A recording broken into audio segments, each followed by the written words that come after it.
What is going on, everybody, and welcome on into episode 226 of the Garage Beers podcast, coming at you live here tonight on the OBR streaming network. With the OBR, you get two things. Almost every night of the week, you get the very best Cleveland Browns coverage in all of Cleveland, the oldest and the largest independent Cleveland Browns site in all of Cleveland, coming at you strong since 1999. The OBR, make sure you get over to the OBR.com. Joe, your camera's on. Your camera's on. I know it's on. I mean, I guess I could turn it off. I got like the ultralight beam coming down over my head. Oh, all right. Okay. All right. You look majestic. You do. You look like you're coming down from the heavens. Just like get under it real quick and just. I don't know if that is.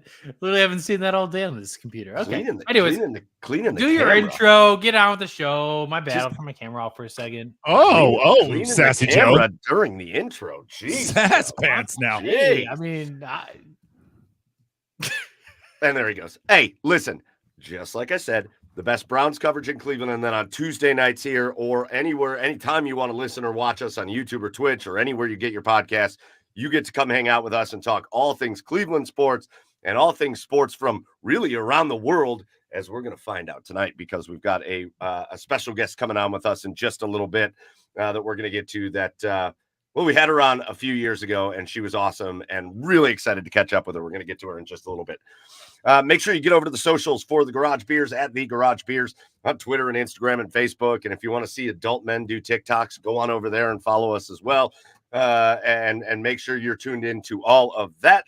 And with you, as always, I'm your host, Michael Keefe at Garage Beers. Mike joining me over on the east side of Cleveland, sitting out on the porch tonight. Find him online at Garage Beers. Chad, don't look up whatever he's got on the screen there. It's Chad Meyer. What's up, Chad? I took fifth in middle school. I figured if we're having a track star, middle school high jump. Sorry, if we're having a track star, were there five kids? No, there were four. Yes, there was. Yes, there was. Boys, have you heard these? I don't know whether it's AI or I don't know whether it's someone doing an impression. Wait, I don't want to cut you off, but I want to just set a reminder now. I don't want to cut you off, but I'm going to cut you off. Well, I want to ask the special guest, just because you brought up being in the middle school high jump. Did you guys see the video of the guy in the high jump that just went right under it? Under the bar, just head first, just face planted? He got up to it and he was like, fuck this. Nope. That'd be me. I wouldn't even get 5 feet off the ground, though. So, and you're over 5 feet tall, which is amazing. We got to ask our special guest about that moment. Anyways, go ahead, Chad. Sorry. I don't know whether it's AI or somebody doing an impression, but I haven't been able to get this out of my head all day. Have you guys heard this Arnold Schwarzenegger just singing songs on TikTok? Yes. I cannot get my... I can't get over it. It's so awesome. It's so good. When judgment comes for you, when judgment comes for you, you gonna do when like nowhere to hide. When judgment comes for you, because it's gonna. This is the best part. I should have put the body. This is open to Charlie. And the book is not body. I'm gonna miss everybody. All right. I can't listen to Arnold doing bone thugs. It's not gonna leave your head. It's not going to leave your head. I also heard him do Fergalicious, and he goes, Fergalicious, Fergalicious, No, we can't have Arnold doing slanderous Cleveland. More Cleveland. We got all kinds of Cleveland legends. But Bone Thugs, we can't slander Bone Thugs. Sure. That's hilarious. Also with us tonight down in Nashville, Tennessee. Find him online at Garage Beers. Joe, it's Joey Whalen. What's up, Joe? Boys, the Gardos are in New York. I know. And was it last year? Holy shit, I can't remember. Last year, I think. I was in New York for the series. Yeah, it was last year. It was early in the year. Yep. Man, I've been fortunate to go to quite a few games outside of Progressive Field. Favorite game was at Yankee Stadium, without a doubt. Well, they won that game too, didn't they? They did win that game. It was great. Like the fans too, like they talk so much shit, but in like the night, it was weird. It was like nice. Like there's like a level of respect in the shit talking, and it's not just like belligerent drunk assholes. Like they're very like professional with their shit talking, and I enjoyed it a lot. It's the big difference between like East Coast and West Coast is what we always talk about, right? On the East Coast, they're not nice, but they're kind. It's a weird thing. They're kind people, but they're not nice people. And then like the West Coast, they're nice people, but they're not really kind people. Like it's a totally separate thing. Yeah. Oh yeah, I know. Gardo's locked in a tight one tonight. They got some work to do. Although Matthew Boyd, man, what another good start. Oh, he just got out of it. Did they just get out of it? All right, so we're going to the 7th inning there. We'll keep you posted. But listen, we got a great show. Chad's here, Joe's here. Later in the show, we're going to get to the Browns. We got preseason. I don't know why we talk about this, but we got preseason games that have happened with the Browns, so I guess we'll discuss that. I made a big post on Twitter today that I want to, or X, sorry, that I want to get to because I've got some arguments with your points. We'll talk more Gardos, and we'll get into it. We got a big Blue Jackets trade that we want to get to, but we're going to kick things off. You're all here to hang out with us, but we know you're here for our special guest too. And our special guest, I don't know that she needs an introduction in Cleveland at this point because not many people have bars packed at like 8:00 in the morning like our special guest does, and she's done it twice now in 2 different Olympics. A local athlete who has reached literally the pinnacle of what she does of her sport. She's a 2-time world champion. She is a gold medal winner. She is now a silver medal winner. Just one of the great women's pole vaulters, not just happening today, but of all time. Of all time, we're bringing her in right now. It's Katie Moon. Katie, welcome back to the Garage Beers podcast. Hi, guys. Thanks for having me back. What's going on, Katie? How's life? Life is pretty good. I actually 2 days ago just drove across the country to finally move in with my husband full time. He is in Tulsa, Oklahoma. He's a rowing coach there. Nice. Here, I should say. Sure. So yeah, the last 2 days has just been organizing everything that I own into this new house. So a little crazy, but honestly, it's super exciting. And yeah. Ooh, Katie, growing up in Cleveland, you thought the weather was weird. Wait till you get a taste of some of that Oklahoma weather out there. It's different. It's hotter here than it was in Atlanta. It's a little crazy, but every time I've been here, I've just loved it. So I'm happy to be here. That's awesome. Yeah, it's a different kind of hot out there in the plains, for sure. Yeah. I thought Atlanta was bad. The humidity there is worse, but this will get you. Now, Katie, I want to start with a hard-hitting one. Have you ever heard Arnold Schwarzenegger do Bone Thugs and Harmony? Stop it. It's the best thing I've ever heard. It's the best thing I've heard today. I have to say it's the first that I've heard it. So thank you for introducing me to that. You'll definitely be looking that up later. Welcome to that rabbit hole. There's plenty more where that came from, Katie. I could look up a whole playlist I can make. Amazing. You can do that on your personal time, Chad. Listen, we're going to start. It deserves to be shared with the world. The last time, Katie, we talked, 2021, and you were coming off a gold medal in those weird Tokyo games, and we're going to get into all that, kind of the differences. You got the Paris games, the Tokyo games. I think this is probably more a bit of a normal situation than Tokyo was, and we'll get into all that. You obviously got married. You've won a couple world champions. You've done a lot of stuff since we last talked, so I feel like been busy. the first thing we got to do. And I think I saw it, and maybe I'm wrong, so correct me if I'm wrong, but I think I saw that you maybe brought a drink with you to have with us on the show.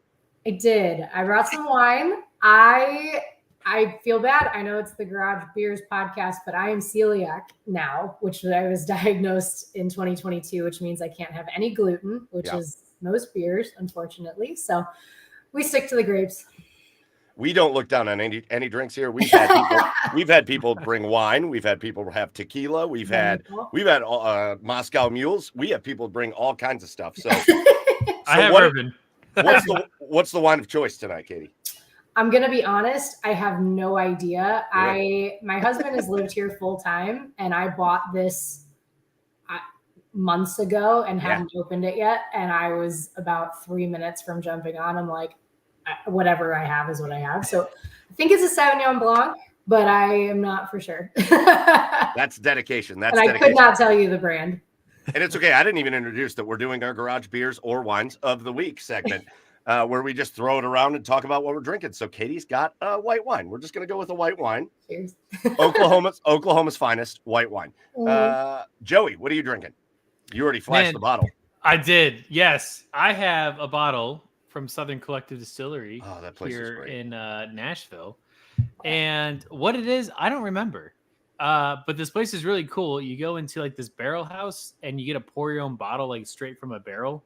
It's like the coolest experience. You get to like choose your wax color and like wax the bottle. You get to name the bottle and everything down there. Yeah, we were sitting outside having dinner tonight, and there's really like no humidity today in Nashville. So I thought it was nice to just have a little bourbon outside. And so that's what we're rocking today. It's fantastic. Garage bourbons. All right, Chad, what about you? What are you drinking? The ever famous Dortmunder Gold from Great Lakes. Hey. I mean, we just, yeah. I mean, there's really not much to say. I mean, do we even need to say anything about Great Lakes Dortmunder? No. On a Cleveland, Ohio podcast? I don't think so. Flagship. Yeah. Right. All right, boys. I literally have the shirt on. Well, boys, men and women now. I'm used to saying boys. That brings it to me, and you guys know one thing about me, and that is when it comes to a certain time of the year, I am a full-on. But it's not. Oh, I'm a full-on pumpkin bitch, I think. Is where I'm at this point of my life. And so the pumpkin beers are out, boys. And they're out in full effect. It's August. It's almost September. They are out in full effect. And so what do we got tonight? We got the Spooky Tooth from Fatheads. Nice. Yeah. And once they come out, it's pumpkin beer season. It doesn't matter what the weather is. It doesn't matter what the temperature is. None of that matters. Once the pumpkin beers hit the shelves, it is pumpkin beer season. Same with Starbucks pumpkin spice latte. Yeah. Yes. They dictate when fall begins. Correct. It's time for change. Football's already being played. We got week 1 of high school football going on this week here in Ohio. So it's football season and it's pumpkin beer season. I'm going with Fathead Spooky Tooth. And I know it makes Chad mad, but you're going to have to deal with it. No, I'm fine. I'm fine. I'm fine. Yeah, I'm fine. Yeah, I'm totally fine. All right, so those are our beers and wines and bourbons. Get in the comments. Let us know what you're drinking, and let us know if you want to be part of the show. We'll pull you up on there. But, Katie, let's get back to you, and let's get back to this incredible story that you've got going on. Again, a local Cleveland woman here from Olmsted Falls High School, and you do so many cool events back there at Olmsted Falls, which is awesome. But you're coming off of your second Olympic Games now. And for the second time, 2 for 2, you come back with the medal. In 21, it was gold. In 24 now, it is silver. And just talk about you've done a lot in that world. You've done a lot in the pole vaulting world. You're in between the games. You won 2 world championships, and now you come back with that gold medal. Just when you leave these games, because I think so much of an Olympian's life is just building up to this every 4-year situation. Yeah. When you leave these games and you got that medal hanging around your neck again, just talk about the high of that feeling and just knowing you're one of the best in the world. It's so good. It truly, it's, like you said, that is what we work for. As much as obviously world championships are huge and they matter very much to us, the Olympics is just a different beast. And there have been so many athletes that were favorites to win, to medal, and either didn't make it to the games or didn't make it to the finals or just didn't have a great day. And it just, anything can happen. And we work so hard for this one day. And I've obviously competed in every type of major event you can. And I always say the trials is the most stressful and the most challenging. But the Olympics themselves are it's just its own beast. And if you can walk away with any medal, it truly is a win. I wanted to win. I battled to win. I passed to that winning height and it just didn't go my way this time. But I truly walked away from this games feeling just as good, if not better, than when I won in 2021.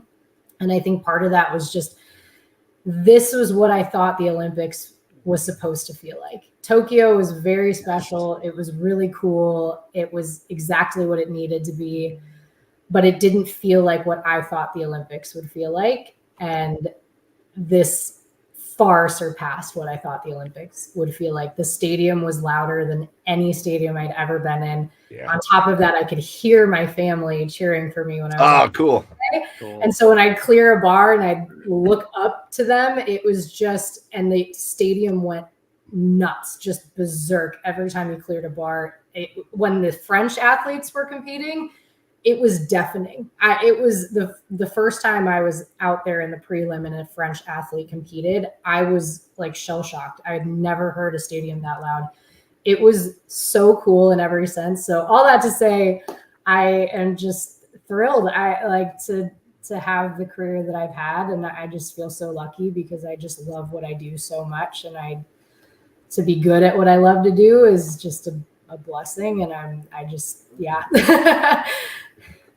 Well, I want to see if you could elaborate on that, because I'm curious, Katie. You said, this is what you thought the games were supposed to be like. Now, you mentioned, the stadium being loud. What is there anything else, like from opening ceremonies to wherever? Or yeah, the opening ceremonies was one of the coolest things I've ever done. Being on the boats, and just as you passed by, it's just lines and lines of people just cheering for you as you float by, and then you get to the Eiffel Tower, and it just sparkles, and that, and then also just the hype around it was so different this time. I think they really did a good job of promoting it and pushing it, bringing in celebrities, and it true, like Snoop Dogg, yes, person.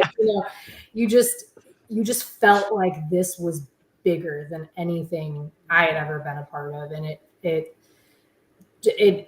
was a lot. It was overwhelming at times, and I'm actually kind of glad that Tokyo was what it was, because I couldn't get distracted. And as much as I did my best to not get distracted this time around, there was just so much more to it that it was hard not to. And so yeah, it just, in every way, the hype leading up to it, while I was there, you could just sense it. It was different. And then while I was competing, and I think we all, Katie, have this assumption, and I think it's probably a very correct assumption, that life leading up to something, an event like the Olympics, for an athlete like yourself, has just got to be absolutely intense. Just early mornings, late nights, crazy diets, working out, just all this like crazy amount of work that you're pushing your body to its limit to do something that I don't even freaking know how you're able to even. I would be so scared the first time that that thing would just pop me right in the throat and I'd just be out. But here's the question that I have. Now the games are over, and again, you're still an athlete, and there's still things that I'm sure you want to work for and all that. But like, there's a few weeks after the Olympic Games, maybe a couple months after the Olympic Games, the things that you worked so hard for. Is it time to kind of live gross for a minute? Is it time to just kind of be gross and have some drinks? How many pizzas do you got going? Yeah, right. Yeah, what's interesting is I think I found a really good balance. I am not as crazy strict with my diet as I think people would assume. And I think it's just because I found a really good routine with how to eat. And on the weekends, if I'm going out to dinner, I will indulge. And if I'm very much the 80-20, where it's like, give yourself the chance to, have dessert or have a glass of wine, or, go out with your friends like that. I still do that, but I just know how to pick and choose my battles. So with obviously the Olympics coming up, I wasn't, I'd maybe have a glass of wine at dinner, but then it wasn't like going out and having several kind of thing.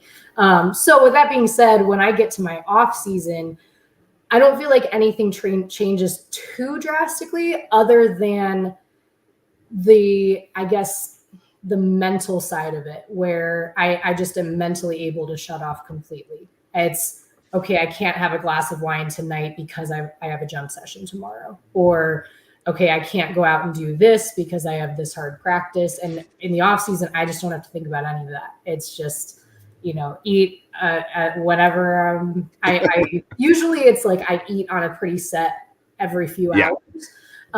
And so then I just am much more laid back about that. And so it's more that I just am not constantly thinking about it or planning my days around it or planning my weeks around it, because, like I said, it might not even be something I'm doing that day. It might be, okay, I have a jump session this day, so I should probably get my therapy this day. And everything is just so planned perfectly. As far as early mornings, I don't really do that. Being fully transparent. Thankfully, my coach is not a morning person either. So Shout out, coach. So yeah, we're not one of those sports teams where I'm up at 6 a.m. Mostly because I know it takes my body with what I do. It's very sharp, very fast twitch. It's just a very quick reaction time, and it takes my body probably a good 3 to 4 hours to fully wake up. Like if I wake up, it takes time for everything to be fully awake. And so if I were to have a practice, like a vault session at even 8 a.m, I'd want to be up at probably 5. And that's just not, it also, with it just being an individual sport, I can kind of pick and choose what I want to do and how I'm going to train the best. So if I say to my coach, hey, I think, tomorrow's gym session, can we go at 1 p.m.? That my whole purpose is having good sessions. So we tend to go around that. So that's one upside, but otherwise, yeah, it's all pretty rigorous and just very mentally taxing. Yeah. Everything you do is thinking about the games, and it's always a weight on your shoulders. And it's first, I have to make the team. I can't even get excited about going to the Olympics until a month out or a couple weeks out. Yeah, right. Because I'm not on the team, no matter what I've done, no matter how good I am, anything can happen. And, we have a trials process that's really intense, and you have to be top 3 on that day, no matter what. But yeah, so it really, once the Olympics is over, especially now that this might be my last one, I'm not definite on that, but I'm 33. I've been dealing with injuries. I know, like, I'm on the backside of my career. I'm not done, but 4 years is a long time. And so to have, come away with 100% success rate and all the Olympics, I just feel so much more laid back and relaxed now. Hey, we do have a question in the comments from one of our friends here on the show, Browns Bandito. Just real quick, how'd you get into vaulting? How did you come up? How did you get to pole vaulting as your sport? Yeah, I was somebody that wanted to try anything and everything. I grew up golfing, snowboarding. I played soccer, softball, you name it, I tried it. And I did gymnastics. So I loved anything involving adrenaline, upper body strength. And in 7th grade, it was the first year I could do track for my school. And they took us middle schoolers over to the high school track. And I saw the older kids doing it, and I knew I had to try it. And I begged my coaches for a couple days to let me go over and try it, because I really don't think they wanted to deal with it. It's, it looks intimidating, and you have to bring poles to meets, and it's just a lot. But I just wouldn't take no for an answer. And I tried it, loved it, and yeah. This is probably a dumb question, but I'm gonna ask it anyway because I'm just curious. Like, when you were starting out, like vaulted, like, were you ever scared like the poles are gonna break? Like, how do you know? Like, yeah. So when you start, you are gripping like halfway down the pole. It doesn't bend. It's more like you're long jumping into the mat. Okay. And then you just kind of slowly but surely work your way up to where, okay, I have to jump a little bit more, and okay, maybe there's just a teeny tiny little flex, and it's just you work your way up. So no, it actually got scarier later in my career. Okay. Once I realized, this is actually like a little terrifying. Nothing about this is natural. So oh, that's awesome. So let's go back to the Olympic ceremonies real quick, or the opening ceremonies. And I don't know that this even was at the opening ceremony, so I should maybe take that back. But really famously around these parts here in the Cleveland area, Katie, after you win the gold medal in 2021, you pull just the best move ever. And you're walking, you're pumped, you're laughing and you're crying and you're doing everything. We talked about it 3 years ago. Then you look into the camera and you say, what? You say, Cleveland, this is for you. And it was amazing. People went crazy here. Well, fast forward now, and I think, if I'm not mistaken, I think I saw a picture of you and LeBron. Yeah. And I don't know if you guys have met before this Nope. or any of that. So you just first met him at this Olympics this time. Yep. That had to have been pretty cool for LeBron James to meet you and realize where he got his inspiration even before he knew it.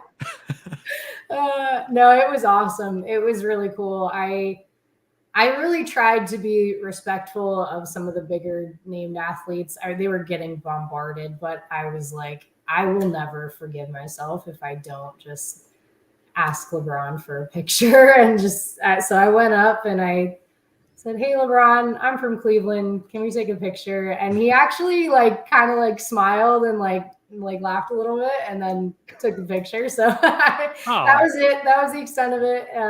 But it was pretty cool because he just is Cleveland sports.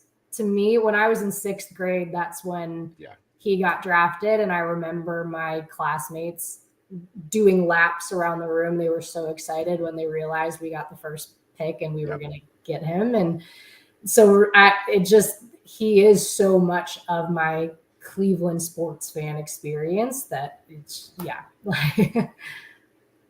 That's good. Joe, I think you said you had one, buddy. Yeah.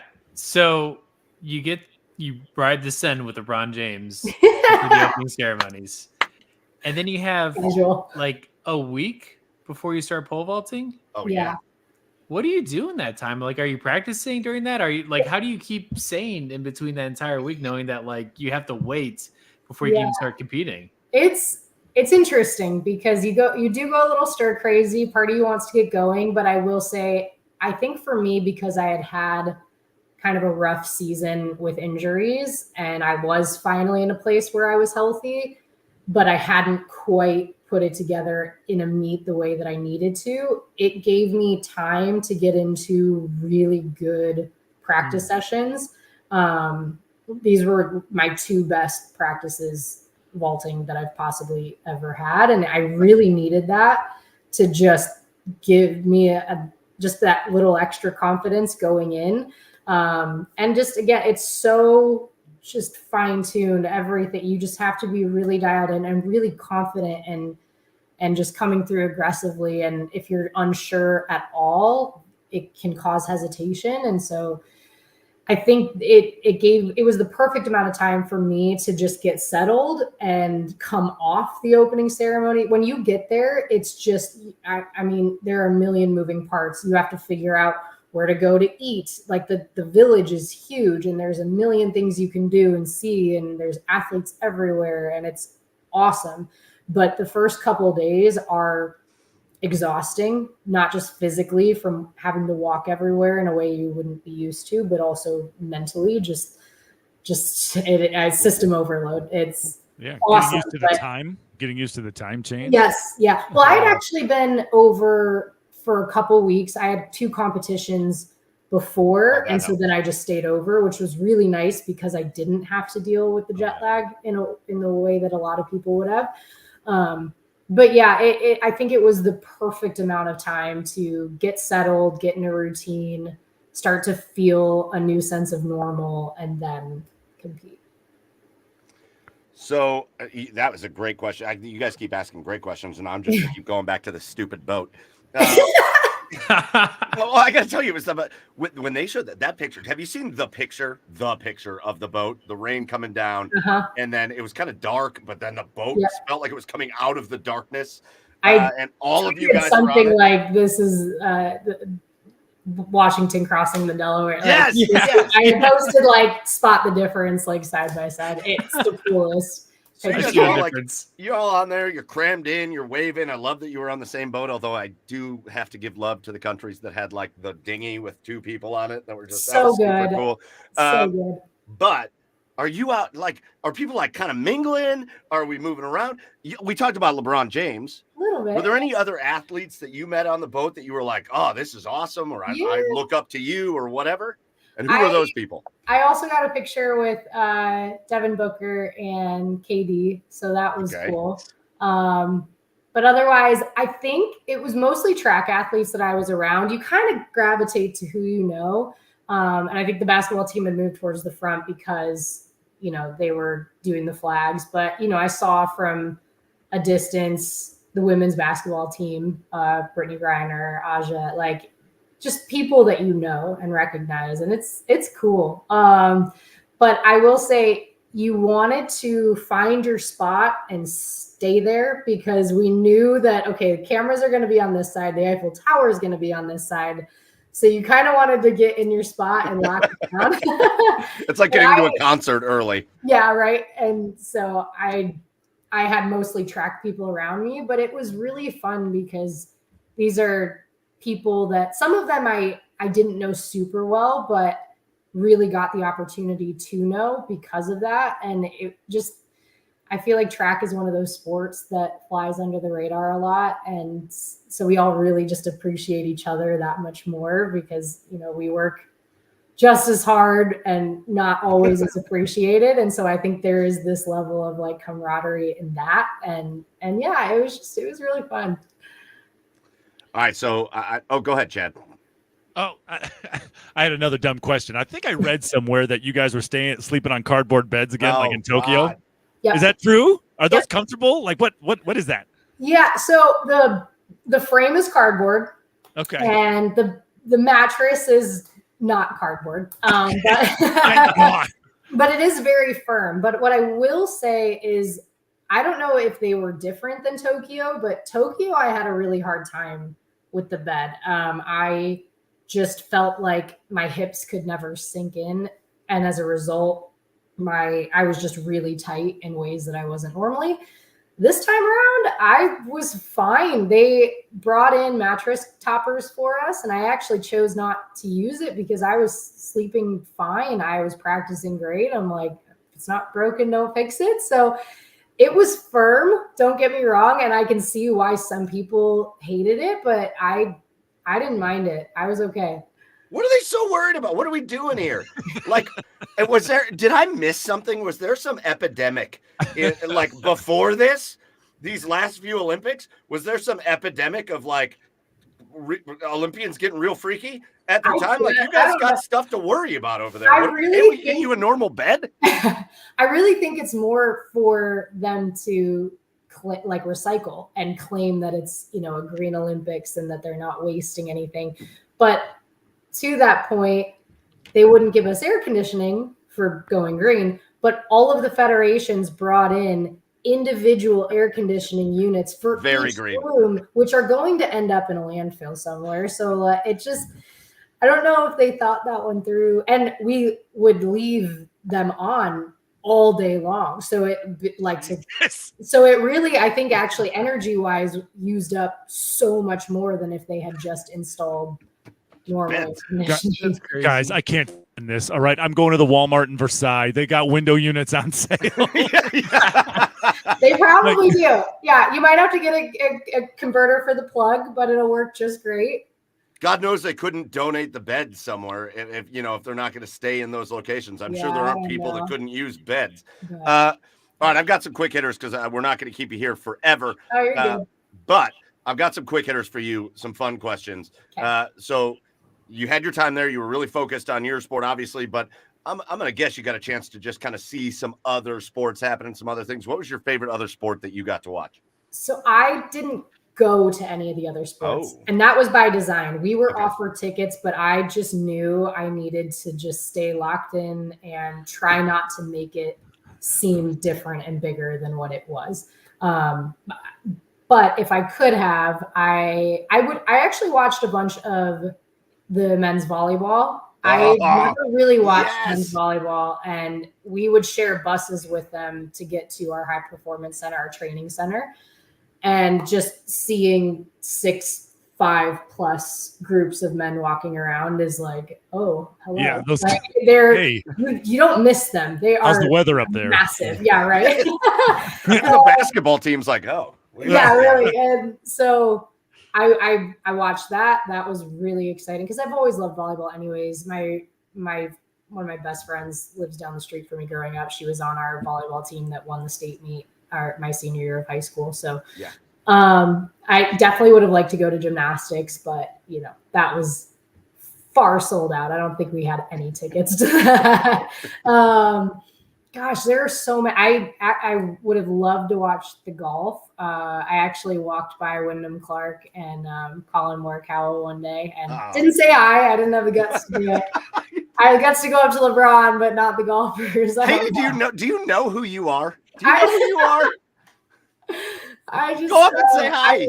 I love golf, so that would have been awesome. Nelly, I would have loved to go see that, but yeah. That volleyball, man, is wild. Yeah. That's intense. I don't know how that doesn't. I don't know how that we can't. We need like a league that gets on like ESPN. I would agree. Men's and women's is fine.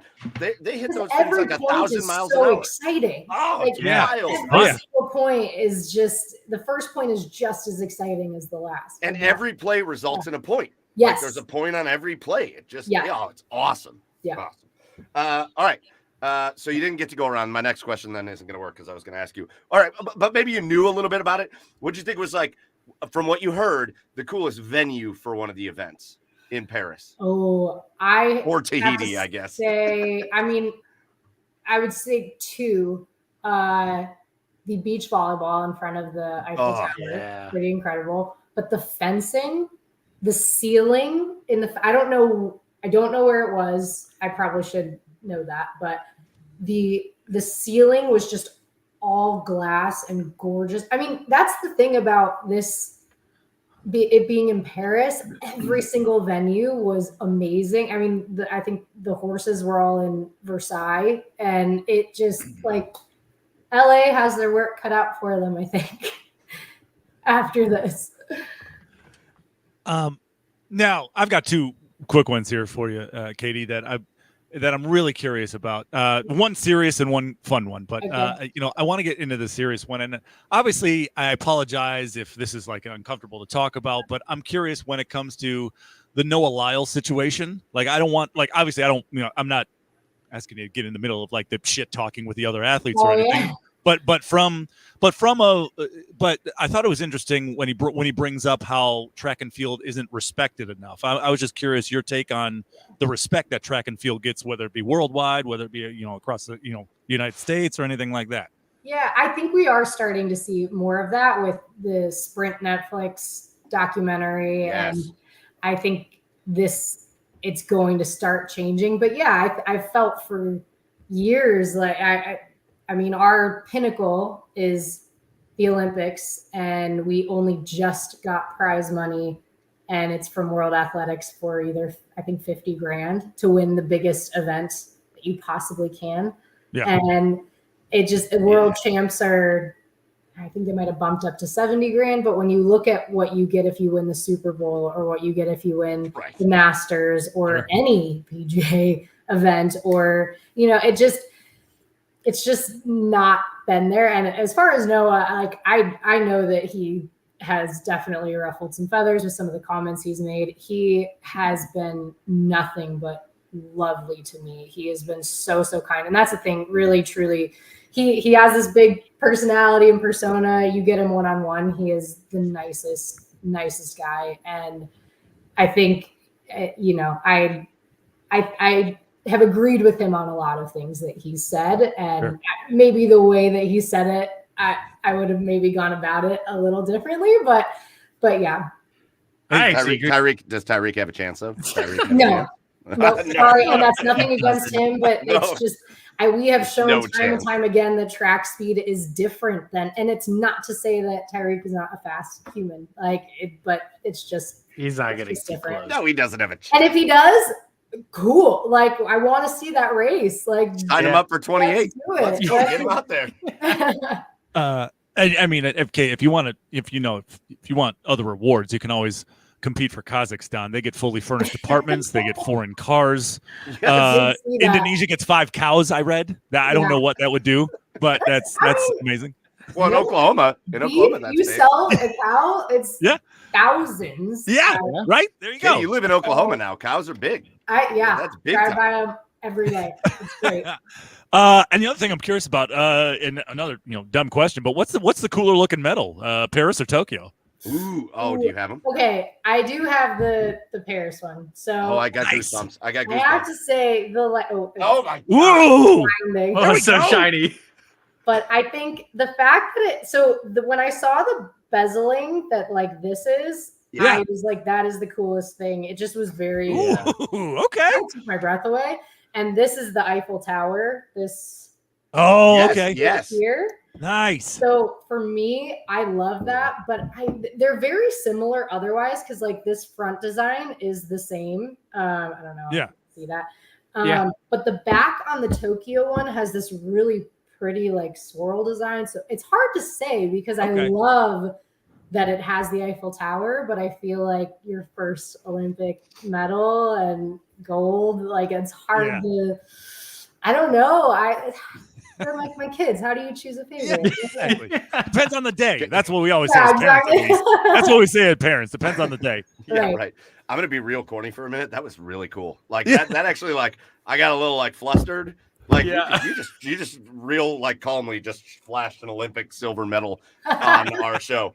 And I am a little flustered by that. That was in the best way. In the best way. It like got me a little emotional. Well, actually, my husband just brought in the gold. He heard me talking about it. So Well, you let's guys go. can tell me which you think is I'm just gonna better. So this is the front of that one. So a very similar design on the front. Okay, yeah. And then the back just has this. Oh, Oh, that's okay. right. I see what you mean now. This is one of the coolest moments in the history of this show. This is one of the coolest things I've ever seen in my whole life. I have tears in my eyes. This is one of the coolest things that I've ever seen on this show.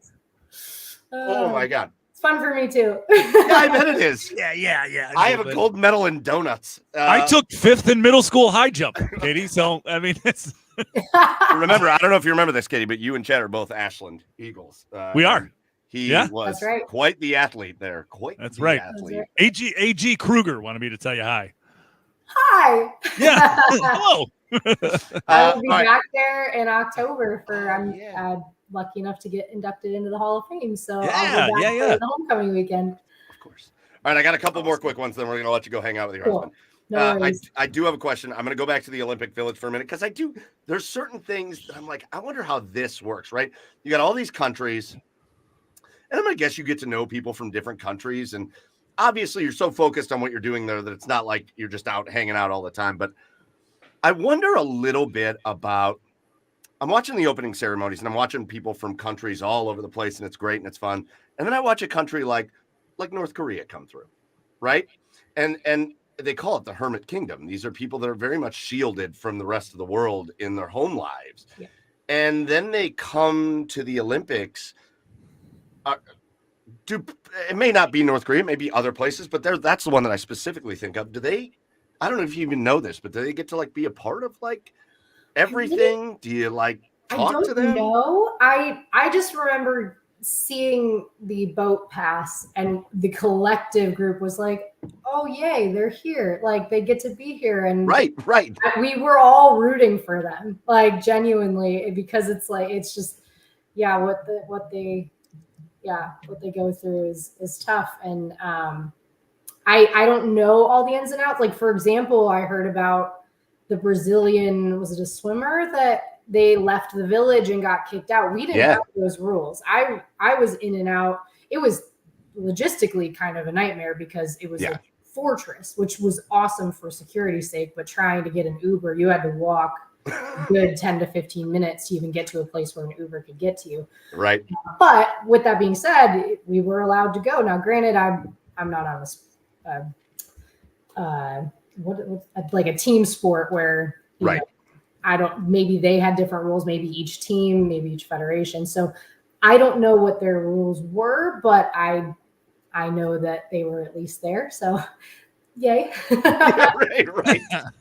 I just thought that was interesting. I was like, we see them there, and you see them at different places, but like, that's got to be kind of hard for them too. Like we can't do the wrong thing. And just shell shocking, I'm sure. Like just, And also the thought that Olympians are just out there like grabbing Ubers throughout Paris, like just things you don't think about. Like they're just. I was just Ubering off to my family's Airbnb like all the time. It was great. All right, I got one last question for you. If anybody else has anything, fine. But you talked about this. You don't know, but you're also an athlete, and you're an athlete who's made it to the highest level of where you've gotten, and you're at a point now when it comes to women's pole vault that you've done something that only a couple other U.S. Olympians have ever done, which is win 2 Olympic medals in the pole vault. So you have a competitive streak, obviously, because you've been an athlete since you were a kid here in Cleveland, right? You've got the competitive streak, but you've also got other situations going on in your life, and obviously we see people compete to all ages, so I don't want to do that. But like, No, that's okay. Yeah. but like, how much is the draw of like? Do you think about like I could be the first and only at this point female pole vaulter from this country to ever win 3 Olympic medals? It's definitely enticing. I'm torn because that part of it absolutely drives me. But I also feel like with how I felt all this year, just with my Achilles being an issue, I know that I'm at a point where that is going to start becoming more and more. Once you get older and injuries become a bigger deal and more frequent, and I obviously do everything I can to avoid them, and prehab and rehab and all of that. But this year was really tough, and just every day showing up and being in pain or just wanting more for my body, and it wasn't giving it to me. And so all that to say is I'm not done. I will absolutely go. I'm just basically going to take it year by year at this point. Yeah. Next year is a world championships. I have the automatic bid for it because I won in Budapest, so I don't have to worry about trials, which is really nice. Obviously, I made this big transition here. I'm going to keep working with my coach, but from a distance. And if there was ever a year to make a transition like this, it's when you have the automatic queue. But we'll see. We'll just see how it goes. We'll see if I'm still healthy, if I'm still enjoying it. I think for me, I will know when I feel like I no longer have potential to jump higher, when I know that I'm not going to be setting any personal bests anymore, or, obviously I've been very fortunate to walk away with medals from most of the world or Olympic events I've been to. I think if I would go in and know that I don't have a chance at that, it would be really hard to go. Once you've reached a certain level, if you're not close to that, I don't know that it would be very fun for me. So with that being said, it's not to say making a team isn't an incredible achievement, but I think once you've been winning medals and know that that's no longer in the cards for you, I think that's how I'll know it's time. Be a hell of a way to end it on U.S. soil. Yeah, and the fact that it's in LA is just so enticing. But yeah, I know that there's a very good chance this was my final Olympics, but I'm not saying no. It's not. I'm not done yet. So. Well, Katie, this has been so fun. We're gonna let you get back to life. One last question, because you're gonna no. One last question. Before I say goodbye to you, you're gonna. I got nothing to do tonight. You're good.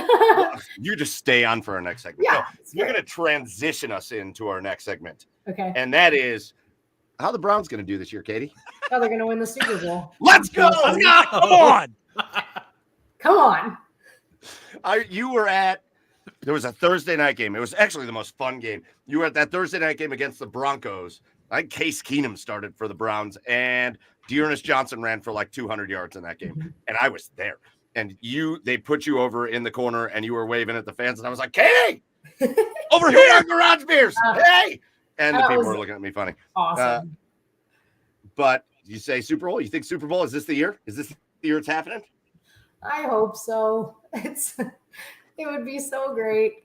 I just feel like we are getting better and better and kind of figuring ourselves out a little bit. I know look, I'll be honest, all of my focus has been on Olympics. So I haven't seen a ton of preseason reports, but I did see there were maybe a couple injuries, concussions, which don't love that. But it's early. We got plenty of time. Are you even Let's a go. true fan, Katie? Are you? Oh yeah.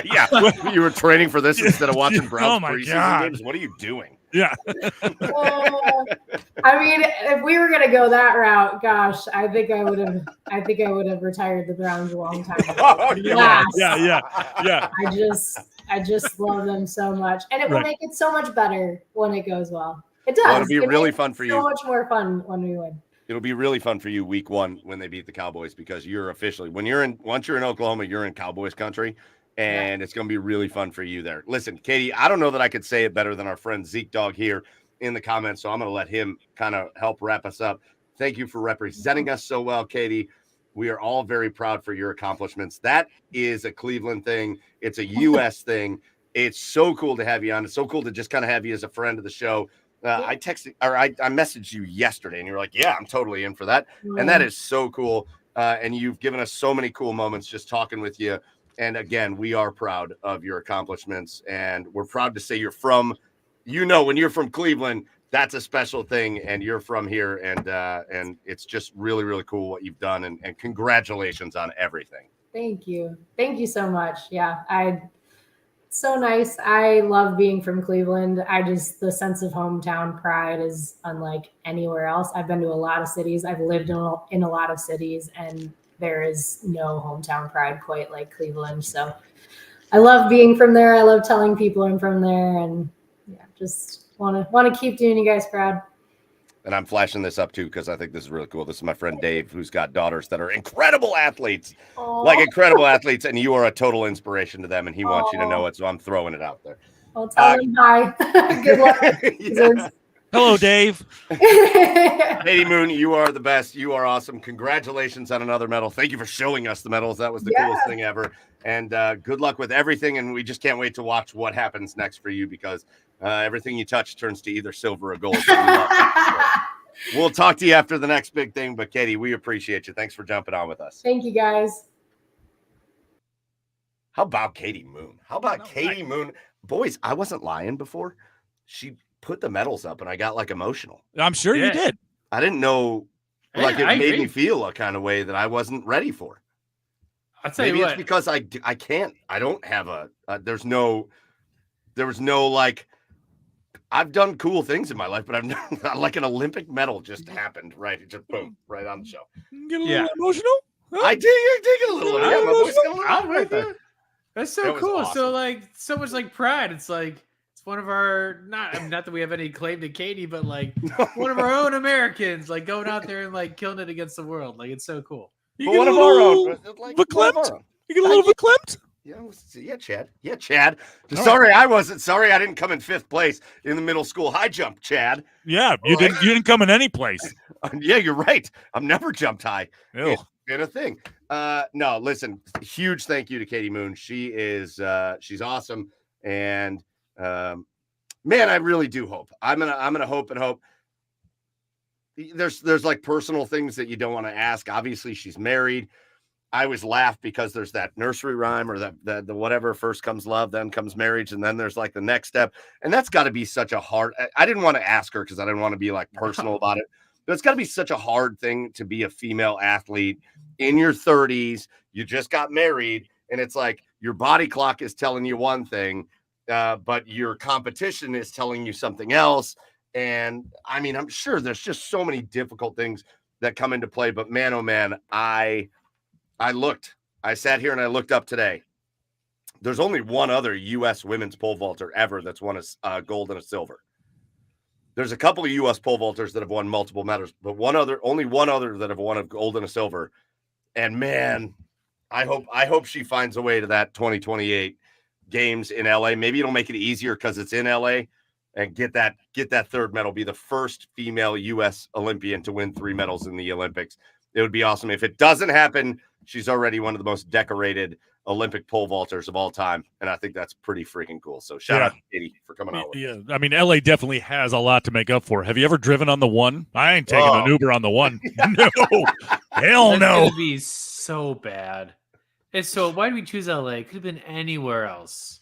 Well, they were talking about, right? Obviously, like a big thing in this Olympics was rowing on the Seine because there were high levels of E. coli on the Seine, and they didn't want or the triathlon. They had to swim in the Seine. Where the hell? What are they going to swim in? One of those like canals that goes through LA? Yeah, one of those things like. Yeah, we're where like they film like Fast and the Furious. Or yeah, whatever. we're like content creators are. Speaking of which, I didn't know this, but did you know that whatever host like country is hosting, guys, they get to add a sport?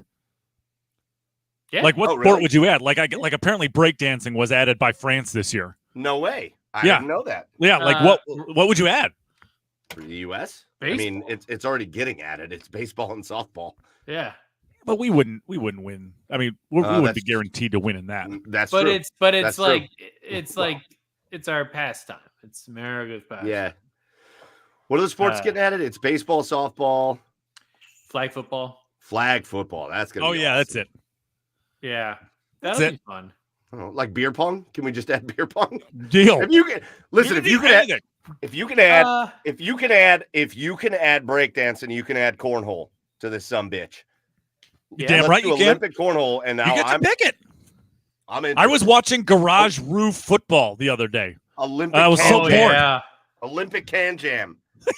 Let's go. I'm in. Oh my God. Spike You have any idea? Dude, we could be in the Olympics for that. You have any idea the amount of shit I would talk every time I knocked a Frisbee down? Dude, I'm a sick-ass can jammer. I'm ready for this. Yeah. I'm ready for this.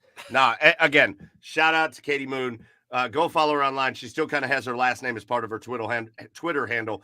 KT, just the letters KT, and then Nago, Nago, because she was Katie Najat.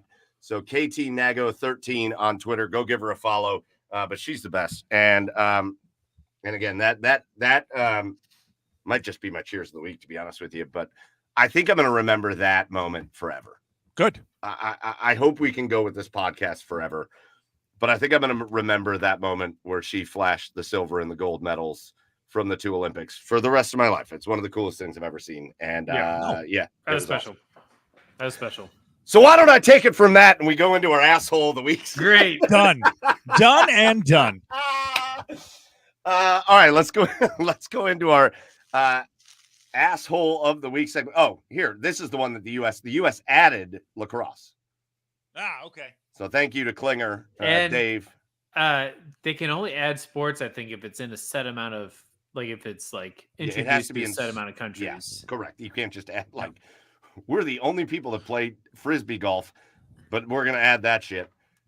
So amazing. Lacrosse is the U.S. add, and that should be an Olympic sport. Well, fuck, Japan is beating us in football now, so I mean, I guess they could practice at frisbee golf. Sons of bitches. I know. All right, let's go with the asshole of the week, and I'll kick us off because I really didn't have one coming into this because I've had a great week. I've had a really good week, and I haven't run into a lot of assholes. And we probably have done a similar to this, but I feel like I'm going to I just want to call it the guy, frankly. But really anybody that does this, I'm going to call it the drivers on the highway that expect you to drive the way they want you to drive. And they have no regard. They want you to do is what they want you to do. And if you don't do it, they just freak the fuck out. Right? I'm on 90. It's called a narcissist. If you're on the west side of Cleveland at this point, you've driven through Rocky River, Westlake at any point on 90 going west, you know that there's a lane closed. They have it splits into two lanes and it's construction and it lasts for 1 freaking mile. And I was driving home yesterday and I had this guy that pulled off to the left and he followed a line of 4 other cars and he damn near crashed all of them. And he was having a fucking meltdown in his car. He was I was the car right behind him. He was thrashing around. He was his arms were going everywhere. He's flipping everybody the bird. In the meantime, the car right in front of him is an old lady. She's probably having a freaking panic attack because of this guy, because he's 7 inches from her bumper, losing his mind in his goddamn souped up Dodge Ram truck or whatever the hell he was in. And these people just pissed me off. So the cool thing was he got off at the same exit that I did. And we just happened to pull up right next to each other. and I rolled the window down, and I just politely, very politely said to him, you don't have to take out your frustrations about your micro penis on the rest of the drivers on the road. And then I just rolled. You didn't say that. I did. I did. You didn't say that. I did. He looked like, you want to know what he looked like? He looked like, what's the fiance show? I don't believe you. 90 Day Fiance, 30 Day Fiance. Oh, please. I don't care. 90 Day. Is it 90 Day Fiance? Wasn't there that guy without the neck on that show? And he had the slick back hair. Yeah. He was real, like, he turned Ron into Jeremy? like a meme. Yeah. He turned into like a meme. Yeah. Well, he looked like that guy. He looked like the guy without the neck and the slick back hair. And he was not thrilled with me, but I just rolled my window back up and then drove home. Can't do that in Tennessee, man. Too many guns down here. No, man, we're all out there just trying to make it. Everybody relax out there. We're all out there just trying to make it. Relax. That's my asshole of the week. All right. Chad, who's your asshole of the week? Just again, without getting too deep into it, politics and politicians. Okay. Just my wife had the DNC on yesterday and today, and I don't know. It just reinvigorated my hate for politics and politicians. It just did. It reminded me of why I don't pay attention to it, and it's just it's the worst thing in humanity right now because it just brings out the worst in everybody.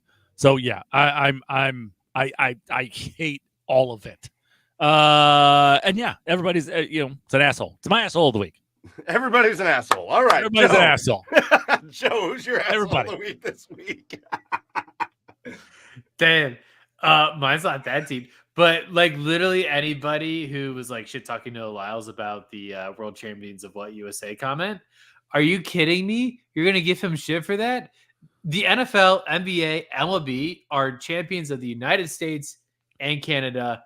Nothing more. Absolutely. If it was a global sport, they would have teams in other places and play a World Cup style tournament. They do not. They're all centralized in the U.S. There's no requirements for nationality or anything like that or citizenship on the teams. So because of that, you cannot claim yourself to be a world champion of anything. Here's one thing I don't think you're thinking of, Joe. And I think tell me what I'm not thinking of. Like I think Tyreek Hill is kind of an asshole for being like, I could beat you in a race. No, you fucking can't. No, I would love to watch it. No, Tyreek would get smoked.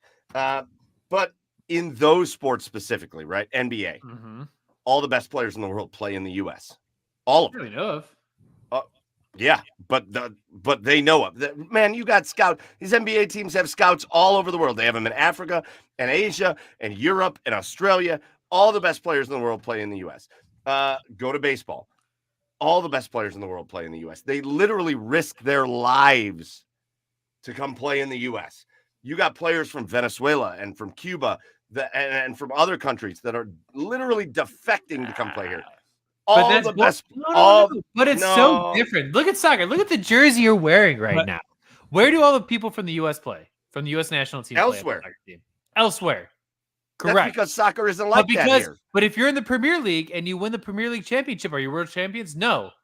You win the World Cup. No, because there's other leagues in the world that are on the same level as the Premier League. There's leagues in Germany. There's leagues in Spain. There's leagues in South America that are on the same level as the Premier League. But that doesn't mean there's no other league on the planet in the same league as the NBA. If you win the NBA Finals, you're world champions. 100%. No, you're not. Yes, you are. No, you're not. Yes, you are. Name me a team in another league anywhere in the world that would have beat the Boston Celtics this year. I don't need the to. Taiwan Spiders. Right. With Dwight Howard.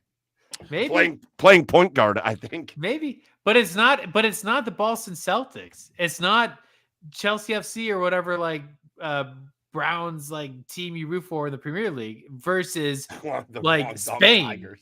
Is semantical a word? Is semantical a word? This is semantics all the way, 100%.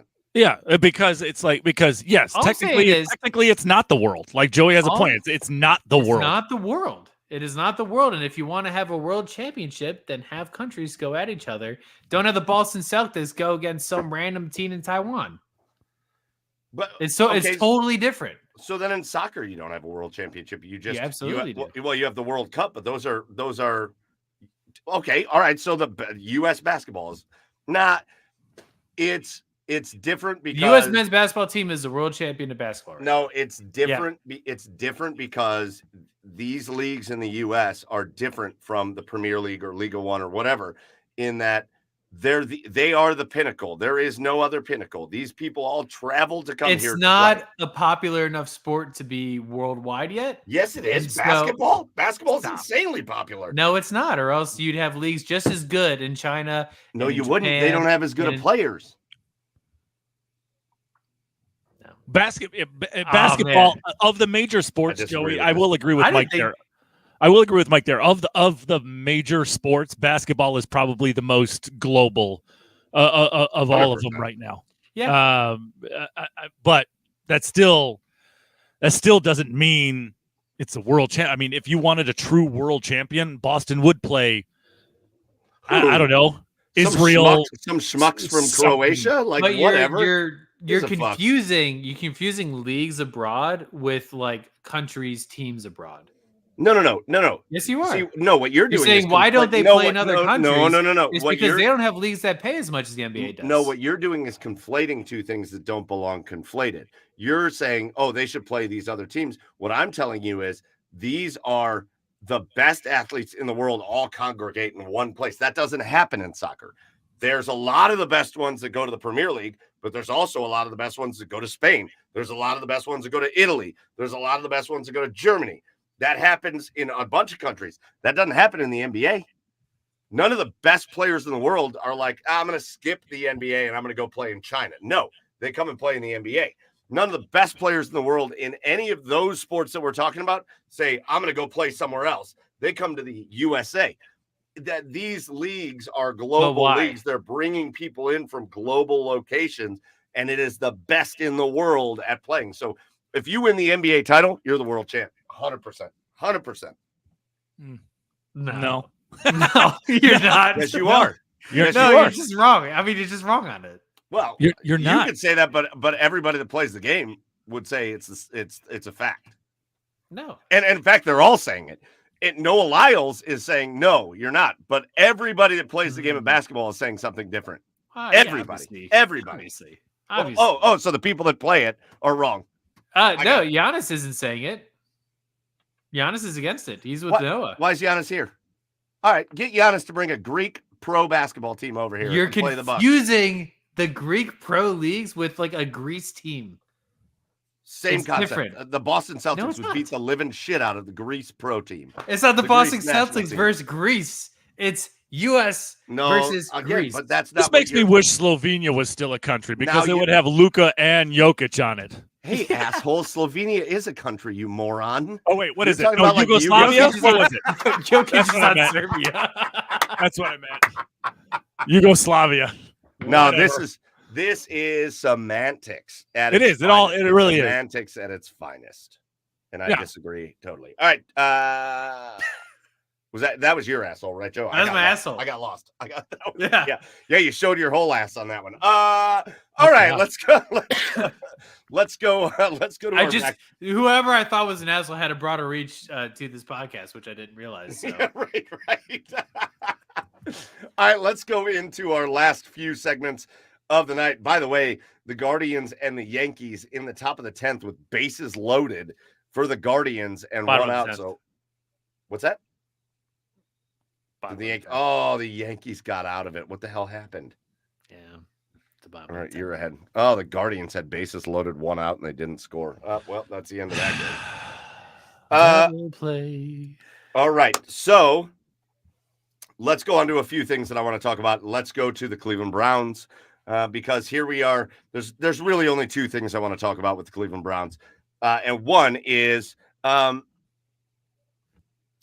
are we? Why is everybody getting worked up about these preseason games?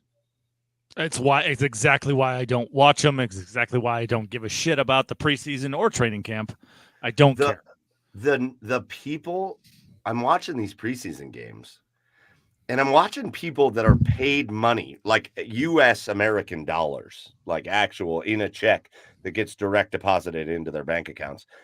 And I'm watching these people talk about how concerned they are with the Browns offense and the way they've looked in these preseason games. And I'm like, what? Jameis Winston has played a series, and otherwise you've been watching DTR and Tyler Huntley and I don't even know, John Kelly and Pierre Strong, and I know Deontay Foreman played a bit. I keep calling him Dante because that's the way his name looks in my head, and it's Deontay Foreman, and I'm sorry to him because I don't mean, but like, why is everybody getting worked up about this? What are we doing here? What are we doing? And then the secondary part of my question is, what part of you thinks that Kevin Stefanski and Ken Dorsey and the rest of the crew is sitting there going, hey, listen, I know we're not playing. Look at Serge in the comments just said the Browns had 39 players that didn't play.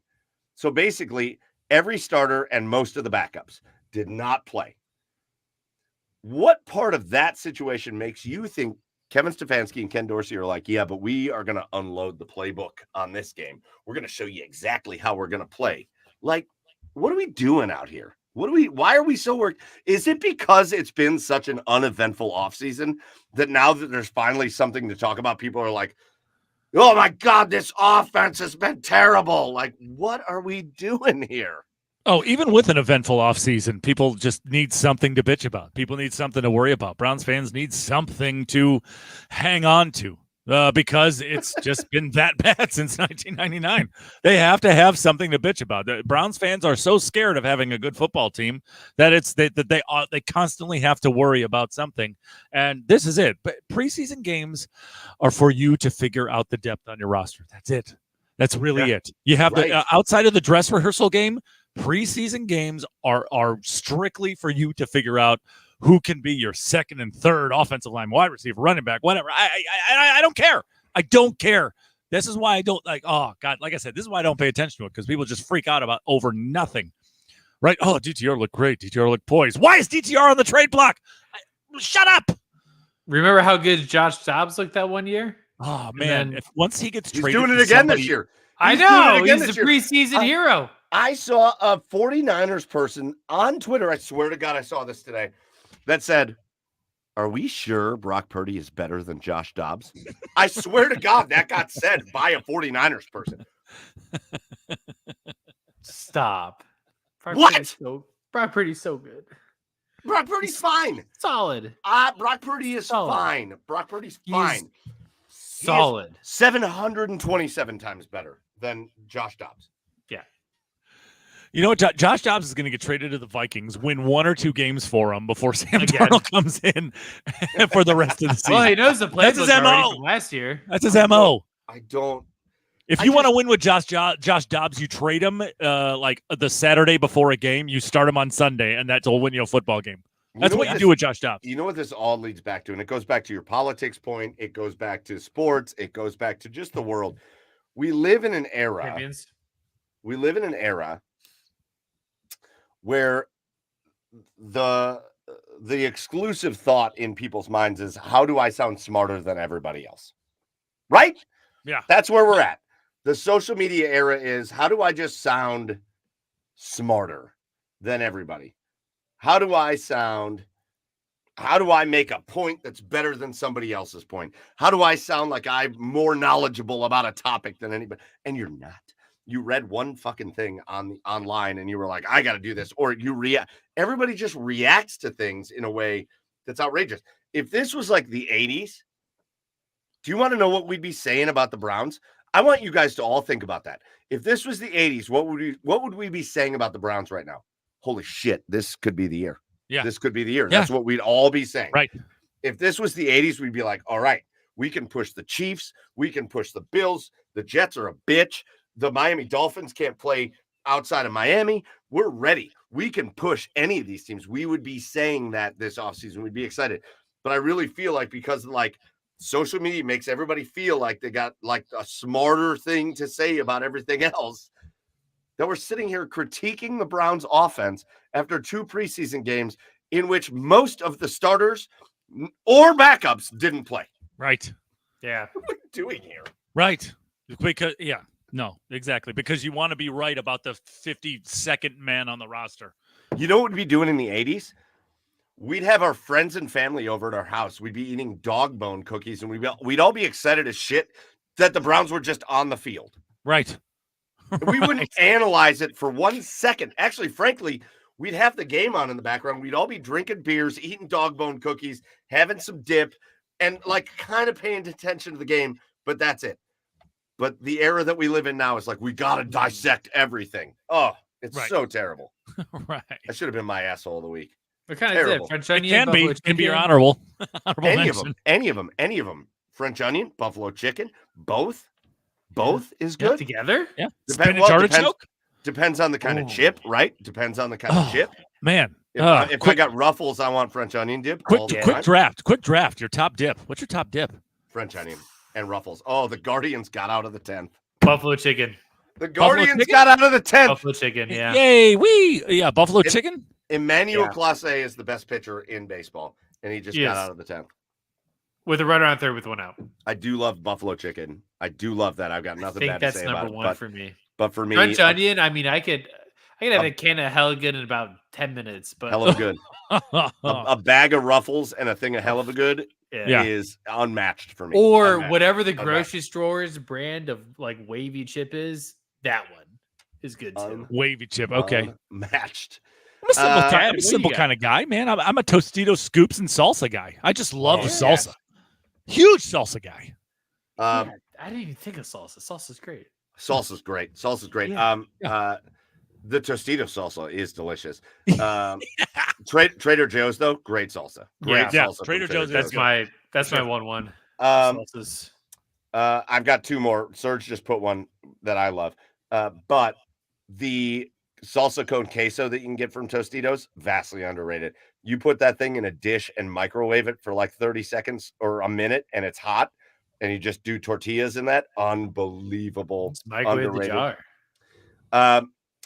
Serge says Velveeta cheese and Rotel. I don't know if Rotel is the same as Hormel, but we always did Velveeta cheese and Hormel chili. Is Rotel chili? I don't know. Oh no, it's Rotel's like a little like pico kind of thing. Yeah, it's like a tomato thing, right? Yeah. Is that for me? For me, it was Velveeta cheese and Hormel. Hormel is chili.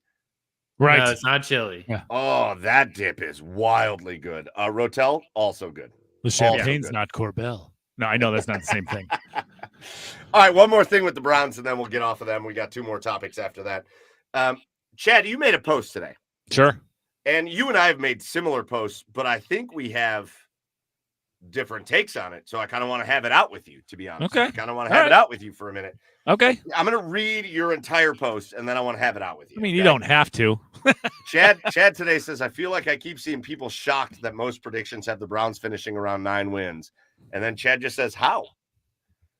To me, the answer is simple, and it has nothing to do with strength of schedule. It's Watson. Last year, every guy on offense and defense proved in some way, shape, or form that they're ready to take this team to the next level. Everyone except for the most important position on any football team, the quarterback. You've seen glimpses, but nothing to make you feel like he's the man to take the dog pound to the big dance. The pressure is on him this year. The pressure on him this year is immense. And if he has another bad season, I don't even want to think about that. And then you said, we'll talk about it tonight. Well, we're about to talk about it tonight. Beautiful. Here's what first, I mean, you might not agree with it, but that's a well-worded post by me. That doesn't happen very often. Dude, that might be your most well-worded post I've ever seen. Yeah. Ever. Yeah. I will say this, though. I disagree with you. Okay. I don't disagree. You're allowed to. I don't disagree in that the Surge in the comments says, wait, did Chad discover Chad GPT? No. Chad GPT. Oh, I love that. Hey-o. I obviously don't disagree with you that the quarterback is the most important position in football. Sure. Or really in any sport. I don't disagree with that at all. I think the Kansas City Chiefs are a prime example of it. I think the Patriots were. The teams that win Super Bowls have the best quarterbacks, and they take mid rosters and they go win Super Bowls. That's what happened. Sure. I just think this. I do disagree. I disagree with your take on what Deshaun was able to do last year. Okay. The Browns were, I think, 5-1 with him as a starter. Okay. Last year. Okay. Now, it's not that I don't have concerns. Sure. But really, at this point, I'm going to say this. My concerns with Deshaun Watson have, at this point, nothing to do with his ability to perform on the field. Okay. I really am not concerned with that at all. Now, where I do have a concern with Deshaun Watson is he going to be on the field?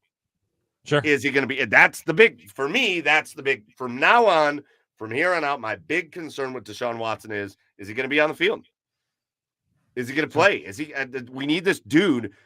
If we want to go where we're going to go or where we want to go, we need this dude to play 20 games this year. Yeah. And if he can't do that, it's as bad as not being good. But Sure. if he's on the field, man, if he's on the field, like I've said it 100 times, I keep seeing people saying like, "Oh, this could be a 6-11 football team." What are you talking about? Did you watch last year? Yeah. Everybody says schedule. The schedule thing is bullshit. You don't I'm know not how worried good about that at any all. team. You don't know how good, and you said it in your post. Nobody knows how good any team is going to be until they're out there, because you could say, "Oh, the Cowboys are going to be a really good team," and then CeeDee Lamb tears his ACL, which I hope doesn't happen because I love CeeDee Lamb. Sure. But he tears his ACL, or Patrick Mahomes ruptures an Achilles, or look what happened to the Jets last year with Aaron Rodgers. Everybody thought they were going to be great. Boom, Achilles, done. The strength of schedule thing is bullshit. It's just a way to talk about things before a season starts. But like, if you're talking about the Browns, they're not worse anywhere. No, and I think that's why I pointed to Watson, and I think that's why most national pundits have the Browns around 9 wins, because it's the only thing that makes sense to me. Yes, I know he was 5-1 or 4-2 as a starter. No, he lost one year. game as a starter. Yeah, before he went out. And I think what everybody points to is the Tennessee game, which he was great. He was great in that Tennessee game. He was great. But you could against tell, a good defense. But you could tell when he was hurt. You could tell when he got hurt in that game. And then everybody points to the fourth quarter comeback against the Ravens. Outside of that, it felt like to me that the Browns won in spite of Watson.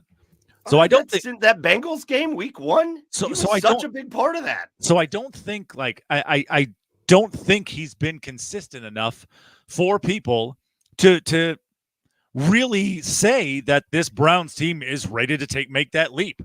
So yeah, it's the only thing. Why else? Why else would everybody have us at 9 wins? Is it because everybody's pointing to the schedule? Is it because of that? Because if it is, that is total bullshit. Now, but other than that, that's the only thing that makes sense to me. You could go both ways on the point that I'm going to make. But the game that he lost last year, the one game that he lost last year, was against the Pittsburgh Steelers. What else happened in that game, man? You watch this dude that's maybe you're not wrong if you say Deshaun should be able to get you over the hump. Sure. When something like this happens. And I don't know that I can argue that. So I'm not gonna try to push that argument. But you saw it with the whole damn football team. You saw it with the defense, you saw it with the offense, you saw it with the entire damn football team. When Nick Chubb's knee got blown up in that game, the team went flat. They were deflated. That was the one game that Deshaun Watson lost last year. I'm going to be hopeful for Deshaun this year, but anything less than superstar quarterback is a complete waste, in my opinion. I would say above average quarterback, maybe not superstar. All right, anything less than above average. Yeah, I agree. I agree. If he's a game manager, it's a complete waste of a roster spot for us. Correct. With what we're paying him. Correct. I hope he does good. I sure do, because like I think that's the biggest unknown going into the season is how well he'll perform and how well he's going to bounce back from his injury. But assuming that goes well and he plays like he did in the Cincinnati game and the Baltimore game, then I'm gonna just say this. right. I'm gonna just say this. If Deshaun doesn't, let's say he gets hurt again. Let's say Deshaun gets hurt again early in the season, and now we're just relying on Jameis Winston. It's an 11-win football team. Yeah. Just like it It's was actually last almost year. Is it weird that it's almost year. easier to project that, like removing Deshaun? Like if it's just Jameis Winston on the team, it's like, oh yeah, it's an 11-win team. Just like it was last year with Joe Flacco. Listen, it's been the hardest thing for me as a fan and as somebody who kind of analyzes this is I don't want to ever say a negative thing about Joe Flacco because he came in here and did really good things for the Cleveland Browns. Was he a top 10 quarterback last year? Not even close. No, he wasn't. Not even close. He did a great job for what he was asked to do because he was a backup quarterback. He was a bottom 10 quarterback last year. He threw for a lot of yards and he threw for more pick sixes than anybody ever in history, I feel like. He did good things, and I don't want to say bad things about him, but he was good and bad at the same time. Give me Jameis Winston at the same time, and they're an 11-win team, which means if Deshaun Watson is healthy and Nick Chubb comes out and can play, and Amari Cooper and Jerry Jeudy and Elijah Moore and the defense, the freaking defense, the beautiful defense, that's an 11-win football team. And then it's probably more than that if Deshaun's healthy all year. So for me, that's been my problem is we saw last year what happens if the injury bug hits in the worst way and they won 11 games. The roster didn't get worse. No, it did not. Nope. Yeah. And again, that's why I play. And hopefully he proves me wrong. But I don't even know, to be honest with you, I don't even know if I actually feel that way because I do feel like I have faith in Deshaun because when he is out on the field, he can perform. But I guess the point of my post is why are these people pointing to this Browns team saying that they can only win 9 or 10 games? I guess that's it. Like, I don't know if I truly feel that way because I have hope, but it's the only thing that makes sense to me. Right, that is that people do not have faith in Deshaun right now. And sure, part of that could be performance, but also the other part is definitely the injury bug. And he really hasn't been on the field on a consistent basis over the last 3 years. So, yeah, I think that's part of that. I think that's the reason, at least the only reason in my head, that people think that this Browns team isn't going to be as good as last year. And listen, maybe they're just not. I mean, my favorite thing about like the analysis side of it, and my favorite thing about people who really dive in to the team is maybe they're just not, and there's no real explanation for it. Yeah, maybe a guy just isn't as good next year as he was last year. Maybe they don't make the right play call in certain areas that they did last year. Maybe they're just not. And there's no accounting for that. But if you're sitting here previewing the season, which again, Serge said, all that being said, let's play the schedule game. And we will. But the schedule game's fun on this show. We have fun. And we'll get Cameron Justice on here, our good friend. And we'll do the schedule game as we've done every year. But like sometimes there's no analyzing it. If you want to put real analysis into it, if you're going to really analyze this team, you can't say they're going to be worse than they were last year. You cannot. No, I totally agree with that. Totally. All right, so I'm going to take a quick break here. Chad, you and I might go another like 15 minutes, but Joe, I know you got to run, dude. So, hey, real quick, dude, cheer of the week. Cheer of the week? Yeah, Katie DeJohn, man, for bringing in the medals, dude. Like, I don't think there's been anything better that's happened this week. It's just Katie Moon. incredible. That's Katie Moon. That's Katie Moon. Katie Moon. Or Nichelle. That's bitch. cool. All right, Joe. anyways, that was incredible to see. Very fun. And that was a great guest to have on. That was a good time. Dude, love it. Joe, we'll see you next week. But until then, go have a fun work meeting. Thanks. Bye. All right, Chad. He's on some sort of caper. Remember I said that? Yeah, right. He is a international thief, and yeah. he's working with Carmen Sandiego. He has several jewels in a case. All right, Chad. I got two more topics I want to talk about, and again, I don't want to go super long with this, but I do want to do two more. Let's go to the Blue Jackets for a minute. Yeah. By the way, just to finish up the Browns conversation. Listen, I'm so excited for this. The next preseason game is this weekend coming up. It's 10 p.m. against Seattle. Yeah. I will be hosting the post-game show for that. Good for you. Why? I don't know. Yeah, idiot. I am an idiot. But I want you to join. I want you to hang out because it's good for the OBR. So come hang out at like 1 o'clock in the morning. I'm going to call Jack and see if we can get him up in England at like 6 a.m. to talk about things, even though he didn't even see it. We got one more preseason game left. Then we have an off week, and then it's go time. For the Cleveland Browns. So it is. There's a lot of discussions and arguments and all that, but the fact of the matter is it's go time. Let's get excited about the goddamn Cleveland Browns, and this could be the year. This is a roster that could bring it home. So let's do that. Chad, let's move on. I want to go to the Blue Jackets for a minute because huge news in Blue Jackets world that happened yesterday. Mm-hmm. And that is Patrick Laine, who basically said he wanted out of Columbus, and he made his opinion known. And you asked Don Waddell about it when he was on with us a few weeks ago.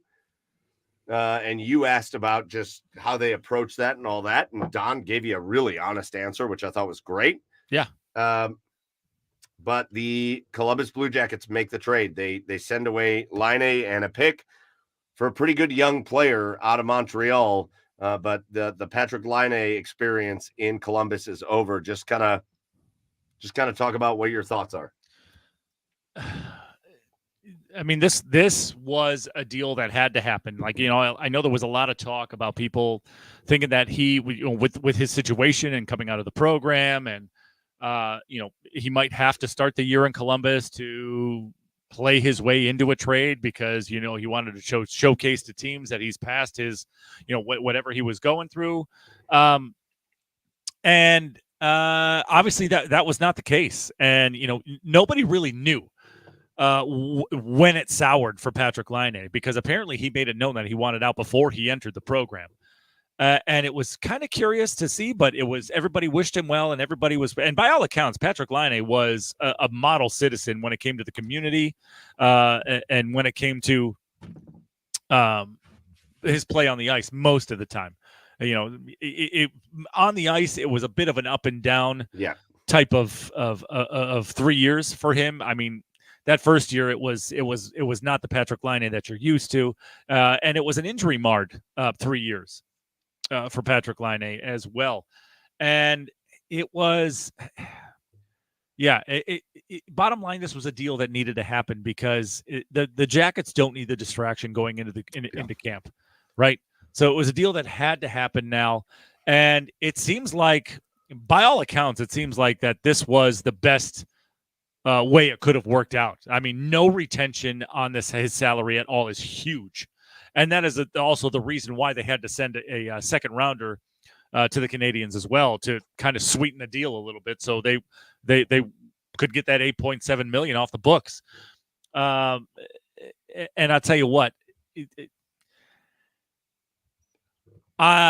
get a young defenseman back. They get some depth on the blue line back as well in Jordan Harris. And I if, by all accounts too, he's a pretty good young defenseman. I mean, he's not a superstar, but he's going to add. He can be your second or third pairing on defense. And I think all in all, the trade worked out the best it possibly could. What I thought was interesting is what came out today. Aaron Portzline was on, guy who covers the Blue Jackets for The Athletic, was on Bishop and Friends.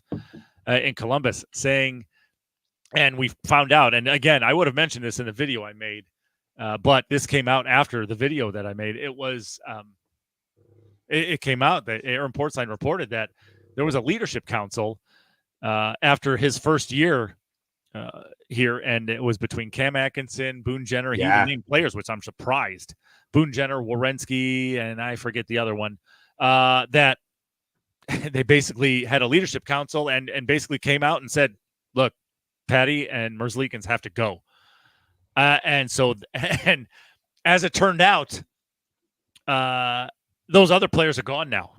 Players are gone now, except for Werenski. So I thought that was interesting. And Boone. And Boone's still here, but it was it gave us a little bit of insight into where it soured for Patty, and that couldn't have felt good. And that coupled with some other issues that were going on that affected Patty's mental health. It was a deal that needed to happen, and it needed to happen as soon as he possibly could. Listen, there's two sides to this, and we saw it last year. And it was shameful the way some people talked about Patrik Laine and what he was going through. It was shameful. It was upsetting the way some of that went down. Having said that, it's okay to talk about the situation when it affects the hockey team. It's okay to talk about the situation as it affects the team on the ice, right? Versus the situation as it affects the man and the player, because nobody on this show would ever say we only wanted what's best for Patrik Laine. And frankly, to be honest with you, if that means not being in Columbus, okay. Right. I hope he goes and finds himself in Montreal. Oh, he's probably going to have a career year. That's what happens. That's what happens when guys leave the Jackets. It's fine. I hope he does. Yeah. I hope he has a career year, because that's not a Jacket. I think what always often gets conflated that doesn't need to get conflated is that's not a Jackets problem. Right. Sure. Because to be honest with you, he wasn't the guy here for years. It wasn't just 1 year and gone. It was several years. He wasn't the guy here that we thought he was going to be. And there's a lot that goes into that. And some of that is something you can't blame him for. Sure. But there's also some of that where you're like, all right, maybe you didn't really want to be here that much. And okay, so let's just move you on to the next place and just wish you well. That's how I feel about Patrik Laine. Let's wish you well. I certainly hope the mental health things I love that he is taking a stand. Him and his wife are taking a stand and doing positive things in the community about that. But at the same time, like, it wasn't working here. So it's okay to see you go. What I don't like, here's what I don't like. And here's the thing. And this Patrik Laine, to me, I saw people online saying, explain what happened to the Blue Jackets to me in NFL terms, or explain it in NBA terms. Here's what I don't like. Sure. Patrik did his press conference with the media yesterday. Sure. Why are you taking shots at Columbus? Maybe he didn't intend to. Maybe he didn't intend to, and maybe he can come out and say that he didn't intend to do that. But the fact of the matter is, he did do it. He came out and said, I'm glad to finally be in a place that appreciates hockey. Do you realize what happens in Columbus? What are you talking about, dude? I'm sorry. Like, I know he's been through a lot, and I don't begrudge him any of that. But it doesn't mean you could just come out and say whatever you want, whatever. And we got to be like, oh my God, but he's been through so much. He has been through a lot. But what are you talking about? We got the Blue Jackets are out here selling out the arena for a team that hasn't won jack shit in 25 years. What are you talking about? And you, and I'm sorry, but you did not help to turn them around. You didn't come in here and be the guy that we all kind of thought you were going to be. And I know there were extraneous reasons that went into that, but on the ice, you were not the guy that we thought you were going to be. So don't leave Columbus and then take pot shots in the media at Columbus. That is the bullshit. That, to me, that's the Kyrie Irving situation. Yeah. When he went to Boston, he said, oh, it's good to be somewhere that finally Oh, they know basketball. It's a basket. They appreciate basketball. Fuck off.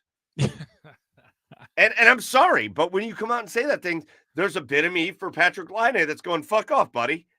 Yeah. This community and this team, and it's more than just selling out the games. Sure. And I know there were some really dumb comments made about Patrick Laine that got highly blown up and politicized, as they should have been, because they were really fucking stupid. But the majority of the Blue Jackets fans and faithful stood behind him the whole time he was here. We loved Patrick Laine. We wanted Patrick Laine to be a Blue Jacket. We wanted him to be a star with the Blue Jackets. Don't take pot shots at the Blue Jackets fans when you leave. Nonsense. Well, it's also a bit hypocritical on his part too, because if he didn't want to be here so bad, he wouldn't have signed an extension. Right. He signed an extension as well because he wanted to be a Blue Jacket. But yeah, no, I agree. I mean, and I know there's different takes out there on this, but I mean, there was still just no reason to even talk like that, to even mention, that's what I'm saying. To even mention Columbus. Hey, whatever the reason was, the inside scoop, and none of us are ever going to know, but whatever the inside reason was that you didn't want to be here, it's PR 101 when you leave a place. Obviously, I wish them nothing but the best. I had, some good years. But now I'm looking forward. Columbus, but now I'm looking forward. Yes. Yeah. No, there was no reason, because whatever your qualms were with the organization, they weren't with the city. They weren't. Certainly weren't with the fans outside of one group of fans. The team, the city. I mean, and I know there's a whole big hullabaloo down in Columbus about, is this an Ohio State football town or is this a Columbus Blue Jackets? No, it's both. All right, it's both. They it's would a Columbus Crew town. It's fine. You can have multiple things happening at one time. They sell out whatever sporting event that they go to, whether it be the Ohio State football, the Crew, the Blue Jackets. They pack the place. They pack the barns. They pack the stadiums. Pack the arena. So it's Columbus cares. Hey, there you go. Hey, put that on a t-shirt. Columbus cares. That was the. Oh, let's go. Lane Thomas just gave the Guardians the lead. In the 12th inning, by the way. It's a boot time, eh? That was the part for me where I went, wait a minute. I will stand by you through everything you've been through. I will stand by you through your mental health issues. They raised $10,000 for his charity. Hell yes. And I love that. I think that's super cool. Do not say a bad word about this town on your way out. Right. Do not say shit about the fan base on your way out. Do not say things like, I'm glad to be back in a place where hockey is number one. Hockey is number one to the Blue Jackets fans in Columbus and frankly in Cincinnati and Cleveland and in this region. Hockey is number one to those fans. Don't badmouth them on your way out. That's the bullshit that makes us want to say, wait a minute. We all stood by you through a lot of shit, and we did. And then you're gonna talk shit on your way out. Then maybe we made the mistake. That's the kind of thing that happens there. So just don't do that. Just listen, man. Patty, go play for the Canadians. And I hope you have 90 points next year. And I hope you are outrageously good. And I hope you're healthy all year. And I hope the mentals are feeling good. I hope you and your wife are in a great spot. I don't wish anything but the best for this dude. Don't talk shit on the way out. Don't do that. Don't do that shit. Right. Makes no sense. So anyways, I'm very excited about the deal for the Jackets. Yeah. I'm very excited about a new listen, we talk about it every year. The Jackets need better stardom and better depth on the defensive side of the ice. For sure. And they got way better on the depth side with this deal. Yeah, way better on the depth side. I really love what Don Waddell has been doing ever since he's come in. I mean, he's been trimming the fat and he's been signing the young talent. I mean, he's been keeping guys out of arbitration. Cole Sillinger should be done here in the next day or two. Keeping guys out of arbitration, trimming the fat, and yeah, I think this is just the start. This is. I know a lot of people are picking the Jackets to finish last in the Metro, and that very well might be. They very well might be, near the bottom if they're not at the bottom. But this is a roster shaping year for Don Waddell, and this is so. And this is just some of the moves that he needs to make. So yeah, I really like what he's been doing so far. I love it too. All right, so man, last thing, Chad, we're just real quick. We're Sure. at the end of August, basically. I know. And the Cleveland Guardians are still the top seed in the AL Central. The Minnesota Twins have come on pretty strong. Yeah. But the Guardians are still there. The Guardians have just taken the lead over the New York Yankees tonight in the 12th inning. And they still have runners on the corners with no outs and Stephen Kwan at bat.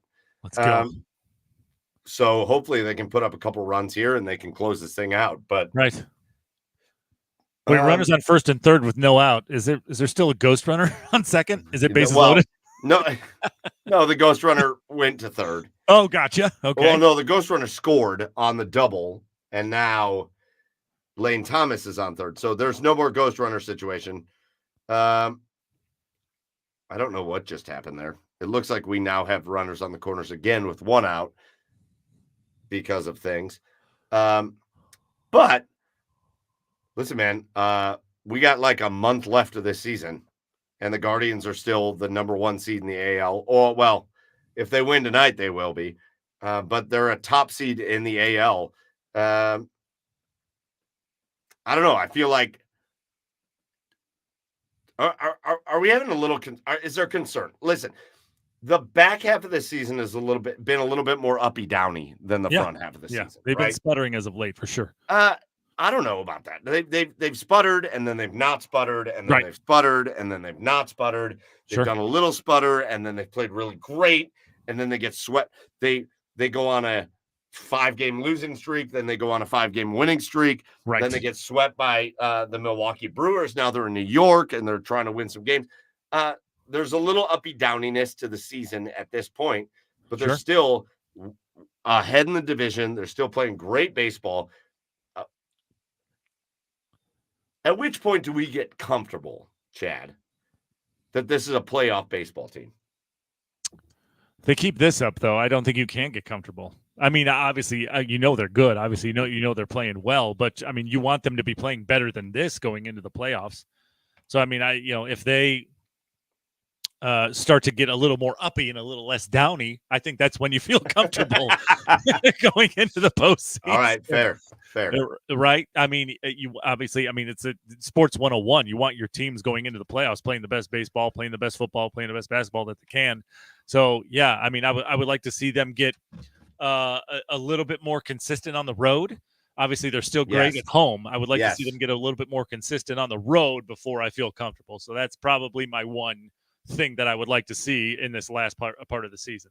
I just want to go back to last year or last week. I'm sorry. I want to go back to last week and just say Emmanuel Clase is the Cy Young in the AL. Yeah, even tonight, not in a save situation, in a situation where the Yankees should have easily won this game, and Emmanuel Clase just said, "Nah, you're not going to win this game." He should be the Cy Young. All right, dude. Anything else you want to talk about with the Guardians or no? College football is back this Saturday, baby. I know. We got Super Bowl, my Super Bowl. We got week 0 coming up for college football. Here in Ohio, we got high school football coming up. Yeah. Chad and I will not be on a game this Friday. I will be on a game, but next Friday we will be on a game. Whoop, whoop. So lots of excitement going on with football. We got baseball playoffs coming up. And then obviously we talked hockey and basketball a little bit. We got the Cavs that will be starting with kind of off-season training camp, stuff like that. We got the Jackets going with off-season stuff.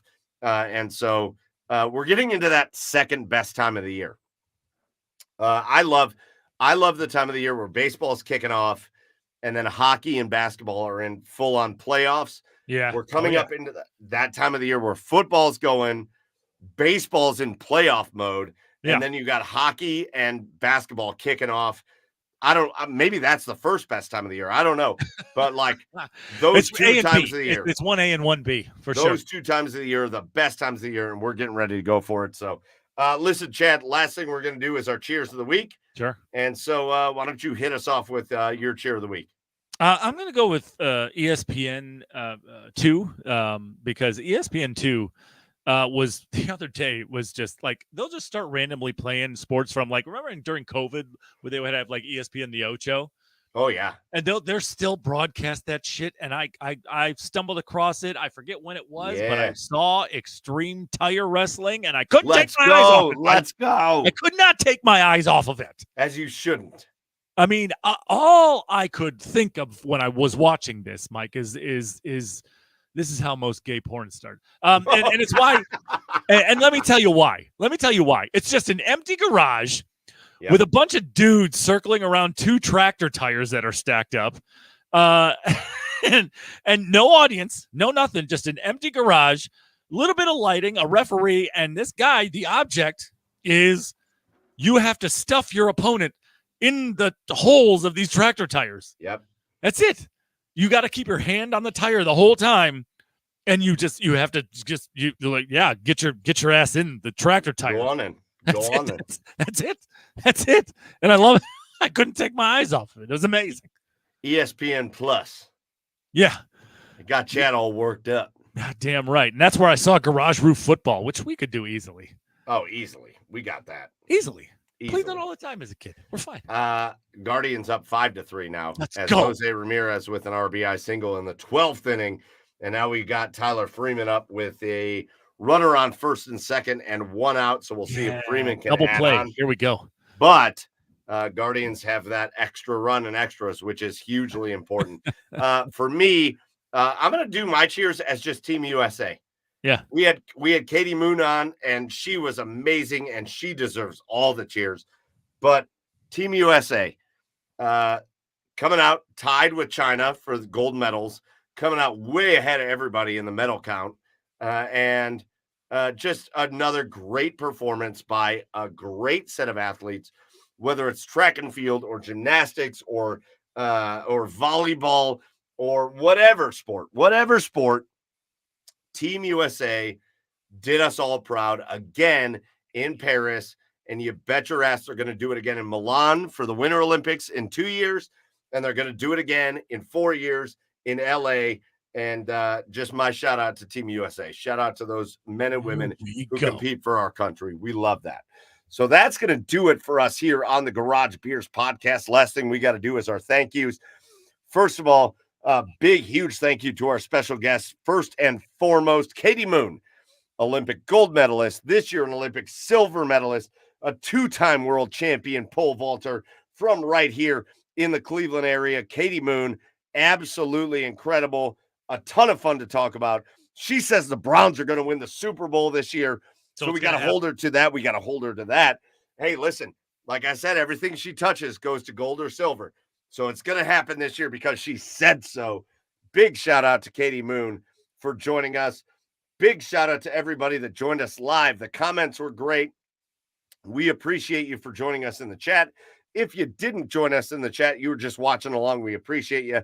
And if you didn't join us live, but you're watching us either on iTunes or Spotify or iHeart, or you're watching us on YouTube or Twitch, we appreciate, we love you. You get a big thanks from us.